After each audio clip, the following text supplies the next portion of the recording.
Here's Ferris.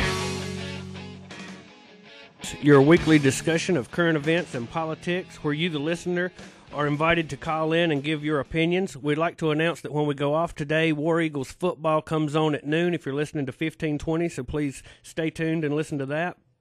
Our guest for last week didn't broadcast properly, so we will re-air that in a moment. That is Professor Jim Fetzer, professor at University of Minnesota. We will go to that shortly. It's been a big week in the news. Condoleezza Rice makes a deal with Poland to deploy a missile defense system.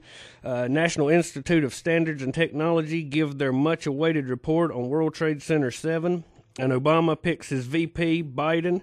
When we go to the phones, feel free to comment on any of these topics or anything else that you would like to. But to begin, let's start with the National Institute of Standards and Technology's World Trade Center 7 report, 3 years in the making.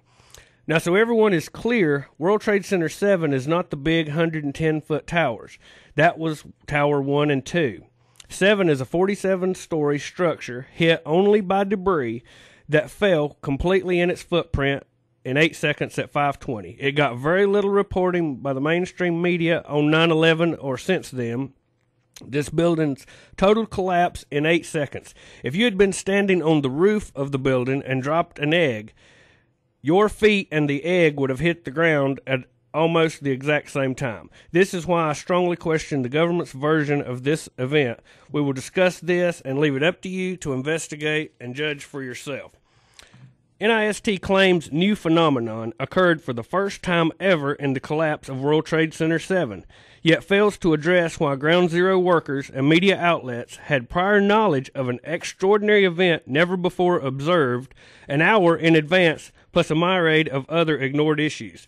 In its final report on Thursday on the collapse of World Trade Center 7, NIST claims that never before observed new phenomenon of thermal expansion was to blame for the destruction of the building. A complete ludicrous conclusion in a report that simply ignores eyewitness testimony and hard evidence that points to the deliberate demolition of the structure. NIST completely fails to address prior knowledge of the building's collapse, including why news outlets like the BBC and CNN reported that the building had collapsed an hour before it actually fell. As firefighters on the scene who are heard on video saying, "Keep your eye on that building, it'll be coming down soon." And the collapse of World Trade Center 7 came as a result of a new phenomenon, an extraordinary event that has never happened before in the history of building collapses. Then why was its collapse reported well in advance? Which is a more likely scenario that Ground Zero officials and the media outlets got word that the building was going to be pulled, or that they employed clairvoyant powers of deduction that enabled them to foresee an event that had never happened before in the history of the world to a building that was structurally reinforced and had suffered limited fires. NIST claims that the collapse of Building 7 is the first known instance of fire causing the total collapse of a tall building.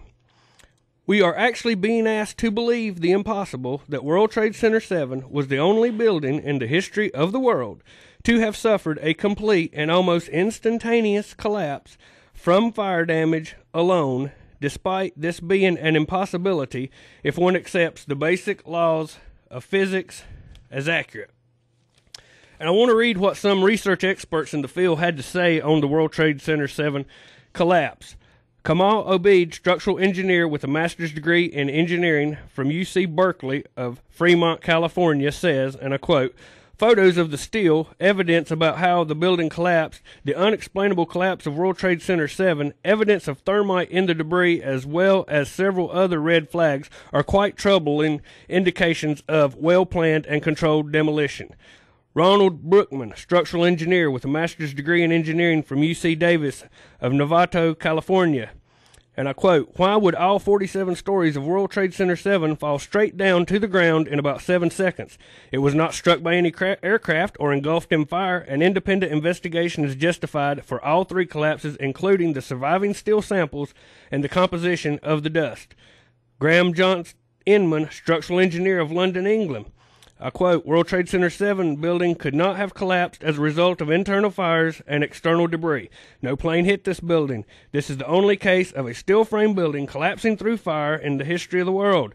The fire on this building was small and localized. Therefore, what is the cause?"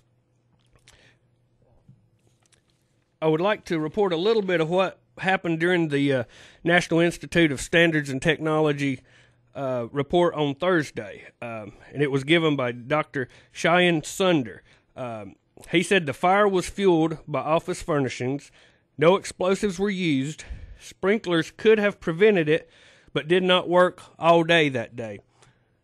And again, they're expecting us to believe 81 primary structural steel beams within this building failed at precisely the exact same millisecond, allowing the building to fall again at free fall speed directly into its own footprint. And Dr. Sunder went on to say that this was a rare phenomenon of thermal expansion, only plausible with this particular floor structure, very unique to this particular building. And as luck would have it, we had registered as press, and much to my disbelief, they took a question that I asked via the internet. And my question was, are you contending that fire caused all load-bearing beams to collapse in 1 second and the building to fall in 8 seconds into its footprint? And through much rambling, the official answer was yes.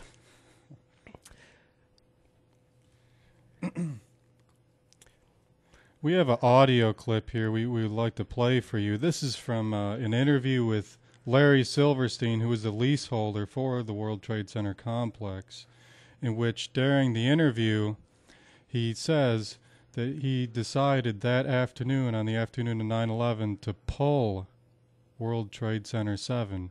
And for those of you that are unaware, the term pull is commonly used throughout the controlled demolitions industry as, in fact, the time or the moment in which they actually demolished the building.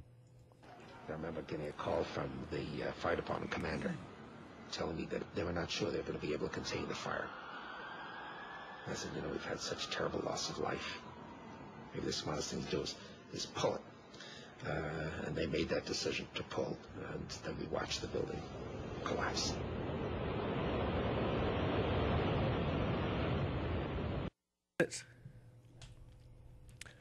We're going to go to the Silverstein interview here in just a few minutes, and I would like to comment on U.S. missiles aimed against Russia. The Russian Deputy Chief of Staff has warned that the aim of installing an American missile shield on Polish soil in Russia and not Iran. In an interview with Italian newspaper La Repubblica on Thursday, General Analti, and I can't pronounce his last name, said that the defense shield will threaten the stability of the world after the Cold War.